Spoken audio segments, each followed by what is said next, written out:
du réveil de la nature.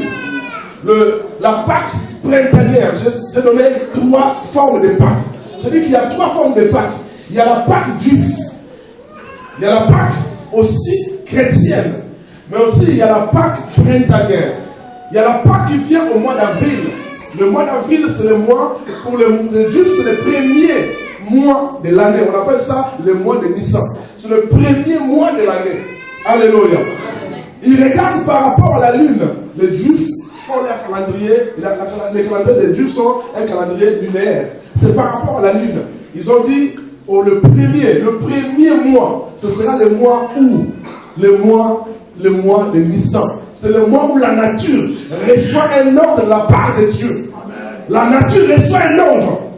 Tous les arbres qui ont été détruits, tous les arbres qui ont été séchés, qui ont connu beaucoup des effets, ces arbres ont séché, mais après un certain temps, au mois d'avril, au printemps, tous les arbres reçoivent un ordre de la part de Dieu, l'ordre de la restauration.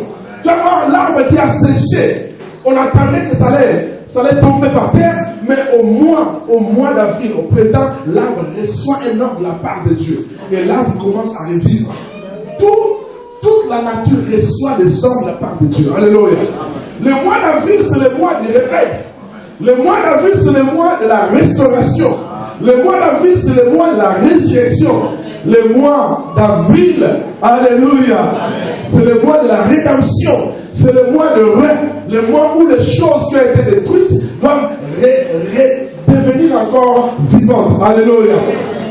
Pendant ce mois, si tu comprends les principes, et si tu rentres dans la vision de ce principe-là, tu verras que toi, avec la nature, au même moment où tu vas te rajeunir, tu vas te restaurer, seulement si tu arrives à saisir la pensée de Dieu. Parce qu'une puissance est libérée dans la nature. Bien aimé, la gloire ne viendra pas. La gloire existe. La gloire de Dieu est sur la terre. Ce qui nous manque en nous, c'est la connaissance de la gloire. Alléluia. La gloire de Dieu existe. La puissance de Dieu est libérée. Mais maintenant, nous devons comprendre le principe. Alléluia. Le principe. Voilà pourquoi je parle des principes de la restauration. C'est un dimanche, je ferai l'effort de ne pas rester trop enseignant. Mais bon, je dois, alléluia, enseigner le peuple de Dieu dès que je le temps. Il y a ce verset que nous allons partager, sera notre base. Alléluia. 2 Chroniques chapitre 7, verset 13 au verset 14. C'est notre base. C'est à partir de là que nous allons faire une étude et nous allons comprendre la pensée de Dieu. Alléluia. 2 Chroniques chapitre 7. Tiens. Voilà. Amen. Est-ce qu'on peut tous lire à haute voix? On peut tous lire à haute voix. Je voudrais que ce verset reste dans ta tête toute la vie. Alléluia. Regardez bien. Tu peux laisser là ta Bible et regardez bien. Nous tous nous allons lire au même moment. Nous sommes prêts? 1, 2, 3, allons-y. Quand je fermerai le ciel et il n'y aura point de pluie, quand j'ordonnerai les sauterelles et consumer les pays, quand j'enverrai la peste parmi mon peuple, si mon peuple sur qui est invoqué mon nom, s'il prie et cherche ma face, et si se détourne de ses mauvaises voies, je l'exaucerai de Dieu, je lui pardonnerai son péché et je guérirai son pays. Amen. Veuillez vous asseoir, que Dieu soit loué. Laissez les versets comme ça, on va étudier au même moment ces versets. Alléluia. Amen. Dieu dit à Salomon, après que Salomon a fini de bâtir le temple, Salomon a fait quelque chose qui a plu à Dieu. Il a construit, il a bâti le temple. Maintenant, Dieu lui a apparu. Dieu commence à nous donner les principes de la restauration. Tous ces principes, nous l'aurons dans ces versets, sous ces versets ici. Dieu dit à Salomon, écoute-moi Salomon, j'ai choisi cet endroit ici, cette maison. Si vous êtes malade, vous viendrez en ces lieux. Moi, je vous guérirai. Quelle que soit votre maladie, quels que soient les problèmes, si vous venez en ces lieux prier, je vous guérirai. Je vous pardonnerai. Mais écoute maintenant le principe que je vous donne. Écoute les principes que je vais vous donner. Quand moi, Dieu, je fermerai les ciels, qu'il n'y aura pas de pluie. Quand moi, Dieu, j'emmènerai aux sauterelles et consumer les pays. Quand moi, Dieu, j'enverrai la peste parmi mon peuple. Alléluia. Dieu commence à dire à Salomon, moi, l'Éternel, je peux vous envoyer la malédiction. La plupart du temps, nous pensons que la malédiction vient seulement de Satan. On se dit toujours que c'est le diable qui nous envoie ces malédictions. Mais je vous confirme ce matin, Dieu aussi envoie la malédiction.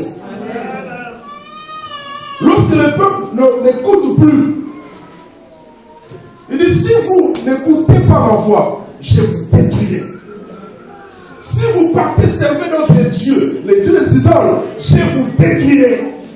Vous ne ferez pas des images taillées. Vous ne représenterez pas les choses qui sont ici dans le ciel. Donc vous ne représenterez pas Dieu. Vous ne représenterez pas Jésus. Vous ne représenterez pas les anges. Et vous ne vous agenouillerez pas devant ces idoles. Je suis un Dieu jaloux. Si vous continuez à faire ces choses-là, vous m'abandonnez, je vous détruirai. Alléluia. Amen. Beaucoup de gens sont en train de subir cette malédiction qui ne vient pas des démons, ni de la famille, mais de Dieu lui-même. Alléluia. Il y a 3 malédictions ici. Nous allons décortiquer cela. 3 malédictions. La première malédiction dit, je fermerai les ciels. Dieu est capable de fermer les ciels. Deuxième malédiction, il dit, j'ordonnerai aux sauterelles de vous consumer, de consumer le pays. Troisième malédiction, il dit, j'enverrai la peste parmi mon peuple. Moi-même Dieu, j'enverrai la peste parmi mon peuple. La fermeture du ciel. Alléluia. Beaucoup de gens sont en train de vivre cette malédiction dans leur vie. La fermeture du ciel. La fermeture du ciel, c'est quoi? Dieu ferme le ciel et amène la sécheresse et la famine.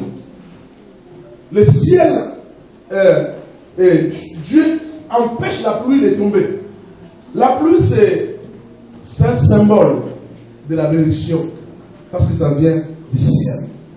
Dieu interdit la bénédiction de tomber sur ta vie. Alléluia. La pluie, c'est le symbole de la bénédiction qui vient de Dieu.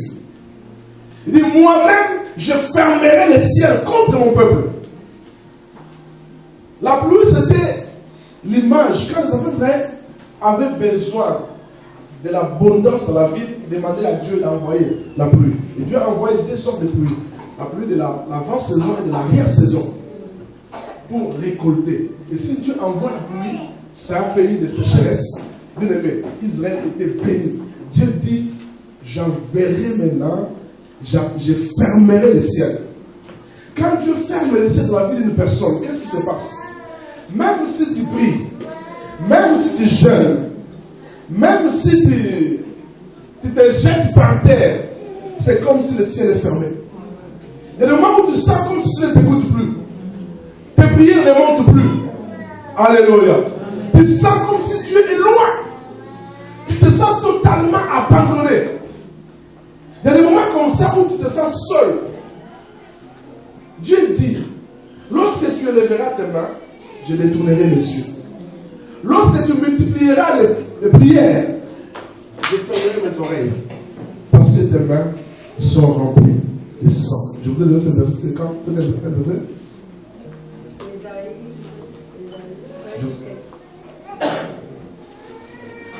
Ésaïe 7, vous allez trouver ça. Alléluia. Dieu dit, lorsque vous multipliez les prières, moi je fermerai mes oreilles. Lorsque vous élèverez vos mains, je détournerai les yeux.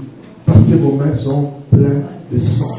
Il y a beaucoup de gens qui pensent que si je prie, seulement je prie, Dieu va exaucer et Dieu va faire ce que je demande. Non. Il y a d'autres prières que Dieu n'écoute pas.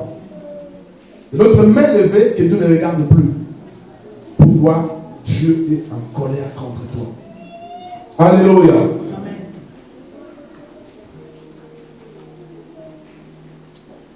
Tu ne vois aucun résultat palpable dans ta vie. Tout est bloqué.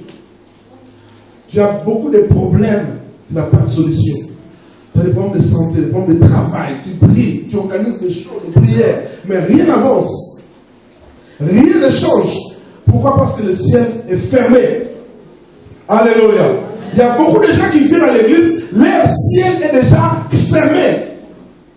Mais je te dis que Dieu est venu ce matin pour réouvrir le ciel pour la vie.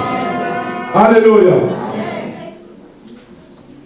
J'ai dit le principe de la restauration. Un principe, c'est plus qu'une loi. Alléluia. Parce que la loi peut changer, mais le principe ne change pas. Les principes, ce sont des habitudes. Alléluia. Ce sont des habitudes. Comment est-ce que Dieu fonctionne? Dieu a des principes. À chaque moment, lorsque quelque chose est détruit, Dieu arrive après un moment de restaurer la chose. Chaque saison, chaque moment, Dieu vient. Même pour la nature, tous les arbres, ces mois, ont eu la grâce d'être restaurés. Dieu restaure toujours les choses qui sont détruites. Rien ne peut rester dans ta vie pour toujours. Il y aura un moment où ces choses seront restaurées. C'est pourquoi la Bible dit il y a un temps pour toutes choses.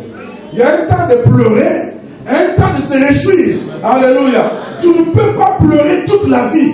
Bien aimé, je suis en train de dire à une personne, en train de prophétiser à une personne que le temps de pleurer est fini. Alléluia. Dieu ne peut pas te laisser toute la vie à pleurer. Non, il doit te donner un temps où tu dois rire.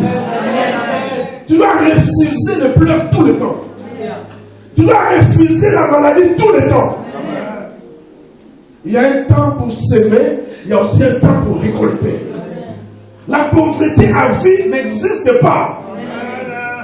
Dieu doit changer ta vie et Dieu le changera au nom de Jésus. Parce que le temps de la restauration est arrivé. Dis encore Amen. Lorsque Dieu restaure quelqu'un, il le régénère, il l'amène à l'état initial, même plus que l'état initial. Dieu commence à résoudre tous les problèmes qui n'ont pas marché dans ta vie. Il y a des gens qui sont en train de vivre la restauration. La fois dernière, je vous ai dit, pour la jeunesse, tu peux vivre aussi la restauration. Quelqu'un qui est assez âgé, mais il vit une restauration physique. On l'appelle toujours jeune, parce que Dieu est en train de restaurer son corps. Alléluia. Un couple restauré, il y avait que des pleurs, des cris, mais la joie est rentrée, parce que le Dieu de la restauration est passé par là. Dieu est capable de restaurer toute chose qui a été détruite. Alléluia.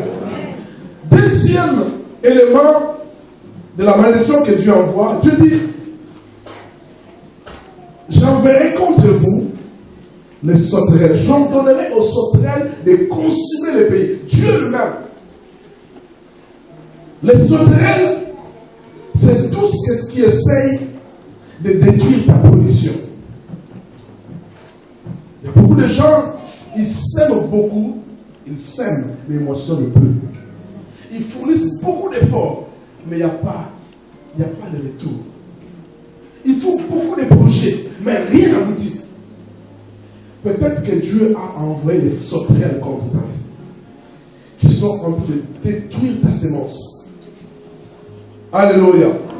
Il y a beaucoup de gens qui ont travaillé, mais chaque fois, le patron ne leur paye pas. Les gens ont des dettes. Chaque fois, quelqu'un vient emprunter avec joie, mais pour payer, c'est des problèmes. Donc, les gens qui, pour payer les dettes, c'est la bagarre. Pourquoi toujours moi? Tout le monde part à Dubaï.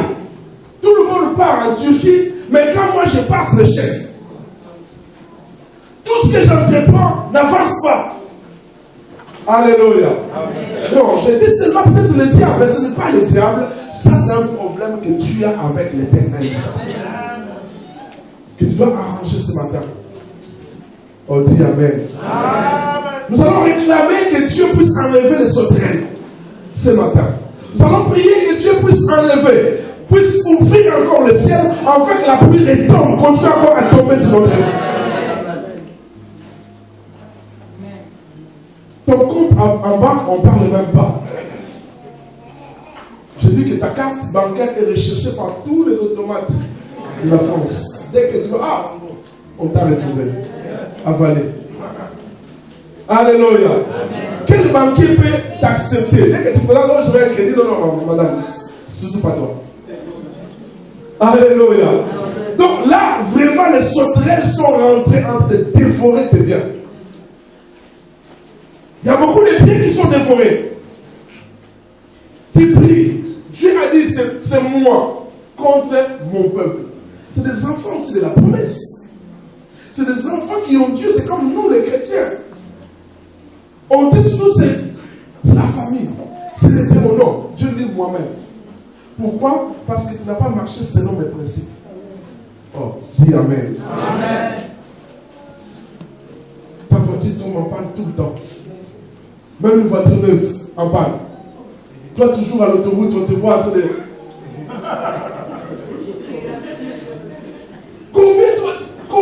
J'ai vu des gens, frères, des gens, et leurs voitures sont toujours, j'ai connu, toujours des voitures en panne. Toujours des voitures en panne, toujours des pommes de voiture. Mais frère, toi, je ne comprends pas. Tu peux te poser la question, mais pourquoi toujours mes voitures sont toujours en panne? J'achète une voiture, mais je n'arrive pas à les vendre. Chaque fois, c'est la casse. Alléluia. Tu peux te dire, non, peut-être que aussi il y a des sauterelles qui sont venues détruire. Alléluia. Amen. Ça, c'est au niveau matériel. Troisième malédiction. Dieu dit, j'enverrai contre vous la peste parmi mon peuple, Alléluia. Amen. Ça, c'est au niveau de la santé physiologique. Au niveau de la santé. Dieu dit, moi-même, l'Éternel, j'enverrai la peste contre vous. Il y a des maladies qui ne quittent pas. On peut beau prier, beau crier, invoquer Jésus, crier le nom de Jésus. Il n'y a pas de guérison. Alléluia. Tu as pris toutes sortes de médicaments, Pas de solution. La maladie persiste. Alléluia. Ce sont des malédictions qui peuvent venir de Dieu. J'aime pas l'hôpital, bien aimé. Mais il y a des gens qui font le tour de l'hôpital chaque semaine, chaque mois, chaque année. Il y a des enfants qui rentrent, qui ressortent. Que Dieu soit loué. Parce que j'ai 6 enfants, mais je n'amène pas mes enfants à l'hôpital jusque là. Aucun enfant n'a passé la nuit dans un hôpital. Alléluia. Sinon les petits bobos.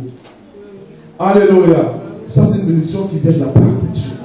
Parce qu'il y a des gens qui pensent que la bénédiction, c'est seulement être riche. Non. Quand je suis en bonne santé, c'est une bénédiction. Quand je suis mes enfants en bonne santé, c'est une bénédiction. Alléluia. C'est plus que la bénédiction d'ailleurs. Dieu peut envoyer la peste pour détruire tes biens. Il dit, si moi, l'Éternel, je fais cela, si moi, j'envoie, je ferme le ciel. 6 mois, j'envoie les sauterelles. 6 mois, l'Éternel, j'envoie la peste contre mon peuple. Il y a une seule solution que vous devez faire. Alléluia. Alléluia. Amen. Dieu n'a pas besoin, n'a pas envie. Dieu ne fonctionne pas. Dieu, sa façon de faire. Dieu aime lorsque les choses arrivent à la destruction, que Dieu les ramène encore à la vie. Dieu aime faire cela. Lorsque ta vie est bloquée et que tu marches dans ce principe qu'il te donne, ta vie est restaurée automatiquement. La restauration, c'est un procédé par lequel Dieu exauce nos prières et nous ramène à la condition initiale. Dieu nous ramène à la condition initiale. Dieu est capable de pardonner et de changer les choses dans ta vie. Alléluia. Dieu dit, mais qu'est-ce que vous devez faire? Regarde le verset qui vient après. Qu'est-ce que nous devons faire lorsque nous voyons ces malheurs que Dieu envoie dans nos vies? Qu'est-ce que nous devons faire? Il dit, si mon peuple, sur qui est invoqué mon nom, s'humilie, prie, cherche ma face et se détourne de ses mauvaises voies. Alléluia. 4 éléments que nous devons accomplir. Alléluia. Le premier c'est quoi? Voilà. Quelqu'un voulait dire invoquer les noms. Non. Si mon peuple sur qui est invoqué mon nom. Alléluia. Le peuple n'a pas le droit d'invoquer les noms. Il y a des gens qui invoquent les noms sur le peuple. Alléluia. Il y a des gens que Dieu a mis à part, qui doivent faire un travail, invoquer les noms de Dieu sur le peuple. Bartimée était aveugle. Bartimée n'était pas né aveugle. Ça veut dire Bartimée, fils de l'honorable, fils de Timée. Il n'était pas né aveugle. Il voulait recouvrir la vue. Bartimée voyait avant. Mais quelque chose s'est passé dans la vie de Bartimée, il a perdu la vue. Et quand il a perdu la vue, les gens l'ont abandonné. Son père était un honorable, considéré. Mais il a été chassé de la maison, il commençait à mendier dans la rue. Mais un jour, Bartimée a rencontré Jésus, l'homme de Galilée. Alléluia. Bartimée a reconnu que c'était lui le fils de David. Fils de David, aie pitié de moi. Le Seigneur lui a dit, mais qu'est-ce que tu veux que je fasse de toi? Que je recouvre la vue. Alléluia. Bartimée voyait avant. Mais quelque chose, peut-être une malédiction est arrivée. C'était une famille considérable. Son père était honorable, considéré. Ils ont dit que c'était une malédiction. Garder un enfant comme ça. Bien aimé, les gens qu'on a rejetés sont devenus les principales langues dans les hommes. Dieu aime les gens rejetés, abandonnés, inutiles. Dieu aime rejeter, ramener les gens comme ça. Reprendre les gens comme ça. La famille a dit, c'est la honte d'avoir un enfant aveugle dans la maison. Qu'est-ce qu'elle a fait? C'est une malédiction de Dieu. On décharge la maison. Bartimée n'avait personne. Il commençait à dire dans la rue. Ses parents étaient riches. Bartimée n'avait pas d'autre solution. Lorsque tout le monde t'abandonne, le ciel te ramasse. Alléluia. Le diable peut fermer l'est, l'ouest, le nord, le sud. Mais le diable n'arrive pas à fermer le ciel. Celui qui a le pouvoir de fermer le ciel de ta vie, c'est l'Éternel des armées. Alléluia. C'est lui-même qui peut fermer et ouvrir le ciel. Le diable peut fermer l'ouest, l'est, le nord, le sud. Mais le ciel reste ouvert. Parce que c'est Dieu seul qui a le pouvoir. Bartimée a cherché les secours des gens. Il n'a pas trouvé. Bartimée a été ridiculisé, abandonné. Mais ce jour-là, il a compris qu'il y a un nom qui a été élevé au-dessus de tous les autres noms. Lorsque vous citez ce nom-là, la pauvreté peut devenir la richesse. Alléluia. Il a cru. Il a dit, fils de David, aie pitié de moi. Et celui qui invoque le nom de l'Éternel sur la vie des gens a invoqué le nom de Dieu. Et Bartimée a recouvert la vie. Alléluia. Ce n'est pas le peuple qui invoque. À la colombe, nous sommes tellement enseignés que je ne peux pas rentrer encore dans les détails de vous rappeler la mission des enfants de Lévi, qui était d'invoquer le nom de Dieu sur le peuple. Alléluia. Leur mission était d'invoquer le nom de l'Éternel sur le peuple. C'est dans Nombre chapitre 6, je pense que j'avais écrit ça, Nombre chapitre 6, 22 à 27, où Moïse a dit, Dieu a dit à Moïse, Nombre 6, 22 à 27, où Dieu a dit à Moïse, l'Éternel parla à Moïse et dit, parlez à Aaron et à ses fils et dit, vous bénirez ainsi les enfants d'Israël. Vous direz que l'Éternel te bénisse et qu'il te garde. Que l'Éternel luise sa face sur toi et qu'il t'accorde sa grâce. Que l'Éternel tourne sa face vers toi et qu'il te donne la paix. C'est ainsi qu'ils mettront mon nom sur les enfants d'Israël et je les bénirai. Les enfants de Lévi ont une mission. Aujourd'hui, Dieu peut bénir une personne, mais Dieu passe par l'homme pour bénir l'homme. Moi, j'ai horreur des gens, lorsqu'ils disent, fils, que Dieu te bénisse. Papa, toi aussi, tais-toi. Dis seulement Amen.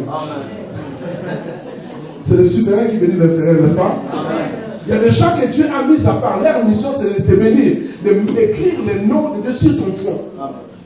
Dis seulement Amen. Oh, dis Amen. Amen. Parce que beaucoup de gens disent, oh, mais Dieu m'a déjà béni. Mais pourquoi tu as placé les hommes pour te bénir? Il y a des gens que Dieu a mis à part. Leur mission, c'est de prononcer des bénédictions, invoquer le nom de Dieu. Voilà pourquoi tu peux venir malade. On dit que les malades passent devant. Un homme qui a la grâce de Dieu, qui a été choisi par Dieu, impose les mains sur toi et tu reçois la bénédiction. Il écrit le nom de Dieu sur ton front et Dieu voit et te bénit. Nous avons besoin que les hommes de Dieu nous bénissent. Chaque nuit, les satanistes nous maudissent. Chaque nuit, les sorciers font des réunions, nous maudissent. Disent non, non. Mais quand nous venons à l'église, cherchons que les hommes que Dieu a mis à part puissent invoquer le nom de Dieu sur vous. Et Dieu confirme la parole de ses serviteurs, de ce que lui-même a envoyé. Si Dieu a envoyé ses serviteurs, il bénira. Alléluia. La mission des enfants de Lévi était cela, invoquer le nom de l'Éternel. Alléluia. Il prononcera cette formule de la bénédiction. Que l'Éternel vous bénisse. Que l'Éternel fasse luire sa face sur toi et qu'il te donne la paix. Quand ils prononceront cela, ils mettront le nom de l'Éternel sur votre front. Amen. Et Abraham a aussi reçu la grâce de rencontrer un homme qui s'appelle Melchisedec dans Hébreux chapitre 7 et à 2. Il avait dit Melchisedec, roi de Salem, sacrificateur du Très-Haut, alla au devant d'Abraham lorsqu'il revenait de la défaite des rois. Il le bénit. Il le bénit. C'est Melchisedec qui bénit Abraham. Et Abraham lui donna la dîme de tout. Parce que quand on dit invoquer c'est appeler une puissance surnaturelle à son aide. Tout le monde n'est pas formé pour invoquer. Même quand les gens partaient chez les magiciens, ce n'est pas le magicien qui va dire invoque les esprits. Non, il va dire je vais invoquer les esprits. Alléluia. Parce que lui, il a été formé. Il a été choisi pour faire des choses comme ça. Invoque Dieu pour moi. Si mon peuple sur qui est invoqué, je suis seulement invoqué, hein? J'ai pris un peu de temps pour vous expliquer. Invoqué. Si le peuple sur qui est invoqué mon nom, qu'est-ce que le peuple doit faire pour vivre la restauration? Première chose, le peuple doit s'humilier. Alléluia. Le peuple doit s'humilier. S'humilier, c'est s'effacer. Et l'effacement de soi. C'est un sentiment ou un état d'esprit de quelqu'un qui a conscience de ses insuffisances. Je suis insuffisant. Je suis faible. Je n'arrive pas par moi. Je suis rien, moi. Tous les gens qui ont rencontré Dieu, ils sont devenus humbles. Lorsque tu vois un serviteur de Dieu, un enfant de Dieu orgueilleux, c'est qu'il n'a pas encore rencontré Dieu. Tous les gens qui ont été en face de Dieu, ils sont devenus humbles. Moïse, formé pendant 40 ans en Égypte, comme prince égyptien. Mais le jour où il a rencontré Dieu, il dit, je ne sais même pas parler. Formé comme prince, un futur pharaon. Il dit non, je ne sais pas parler. Je ne suis pas digne. Alléluia. Amen. Dis le si tu rencontres Dieu, tu ne peux pas te dire que je suis saint. Les gens qui disent je suis saint, ils ne connaissent pas Dieu. Parce que Dieu est 3 fois saint. Amen. Au niveau de la sainteté, on n'arrive même pas. On doit se considérer tous des pécheurs. C'est le Dieu doit rester saint. Amen. Et lorsque tu es humble, tu ne vas pas regarder les autres comme si ils sont plus des pécheurs que toi. La restauration commence à partir de l'âme, à l'intérieur de la personne. Dieu, avant de te restaurer financièrement, matériellement, spirituellement, il doit restaurer ton âme, tes sentiments, tes désirs. Dieu doit commencer à restaurer l'intérieur de toi, à te rendre humble et effacé. Les gens hautains n'ont pas connu Dieu. Parce que Dieu résiste aux orgueilleux, il fait grâce aux humbles. Je dis toujours au peuple de Dieu, lorsque tu vois un homme orgueilleux, prophétise directement sur sa vie. Dis-lui que demain tu vas tomber. Amen. Prophétise. Parce que l'orgueil précède la chute. C'est un principe biblique. L'humilité précède la gloire. Lorsque tu vois un homme humble, dis-lui demain Dieu va te glorifier. Parce que c'est un principe de Dieu. Parce que l'humilité précède la gloire. Toute personne qui sera glorifiée demain, qui aura la gloire de demain, il commence à devenir humble aujourd'hui. Je vois des gens qui sont hautains de rien, orgueilleux de rien. Orgueilleux de rien. La Bible dit, qu'est-ce que tu as que tu n'as jamais reçu? Tout ce que tu as, on t'a donné. Il y a des gens qui sont orgueilleux parce qu'ils sont beaux, parce qu'ils sont belles. Mais oh, je ne suis pas comme eux. Moi, je suis beau. Amen. Oh, c'est ça l'orgueil. Mais aujourd'hui, on va te voir demain matin. Beau. Il y a des gens qui sont orgueilleux parce qu'ils touchent 3 000 euros par mois. Moi, je ne suis pas comme ces pauvres-là. Alléluia. Il y a des gens qui sont orgueilleux parce qu'ils parlent bien. Il y a des gens qui sont orgueilleux parce qu'ils connaissent plein de choses. Il y a des gens qui sont orgueilleux parce qu'ils ont de belles voitures. Ce ne sont que des biens matériels. Amen. Si tu veux te réjouir, réjouis-toi parce que tu connais le Seigneur. Amen. Alléluia. L'église est malade. Les chrétiens sont malades. Ils ont pris la forme de Satan. Ils ont ramené à l'église. Les chrétiens sont devenus hautains, orgueilleux. Tu vois les gens qui gonflent.